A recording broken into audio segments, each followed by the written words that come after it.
Magandang umaga! Kumusta po? Narito po ulit ang update natin para sa lagay ng ating panahon.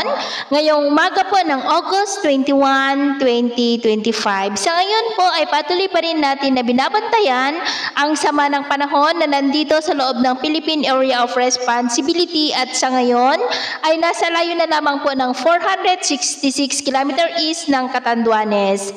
At ang trough po nito ngayon ay nakakaapekto na sa ilang bahagi ng Southern Luzon at Visayas at maghapon na magpapaulan ang trough nito sa ilang bahagi po ng ating bansa habang kumikilos po pataas at bukas ng umaga nandyan na sa silangan po ng Cagayan at mahahatak na rin niya ang habagat sa mga susunod po na oras at sa Biyernes posibleng tawirin na niya ang northern part ng Northern Luzon at lalakas rin ang habagat na magpapaulan sa kanluran ng ating bansa ngayong weekend.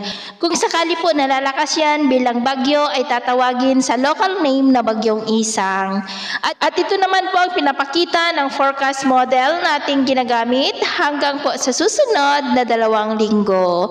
At sa lagay ng ating panahon, ngayong madaling araw ay may mga isolated rains na dyan sa may Quezon, Bicol Region, Mimaro, Iloilo, Negros, Cebu, Bohol, Leyte, Samar Provinces, Caraga, Zamboanga del Sur at Sulu Archipelago. At mamaya po ay sisikat pa rin ang araw sa malaking bahagi ng ating bansa pero may tsansa pa rin ng maulap na kalangitan na may mga pulo-pulo na mga pag-ulan dyan sa may Metro Manila, Bulacan, Calabarzon, Bicol Region, Mimaropa, Panay Island, Bohol, Leyte, Samar Provinces, Surigao del Norte at maging po dyan sa may Tawi-Tawi. At mamayang hapon, mas maraming lugar ulit ang makakaranas ng mas maulap na kalangitan na may mga pulo-pulong pag-ulan.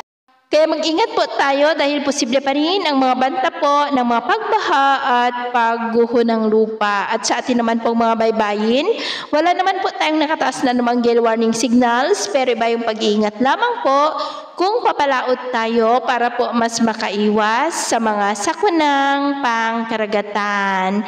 So ito po ng latest update natin sa araw na ito. At ako po muli si James na nagsasabing sa kahit na pagsubok po na darating sa ating buhay, huwag na huwag po tayong mawawalan ng pag-asa. Thank you and God bless!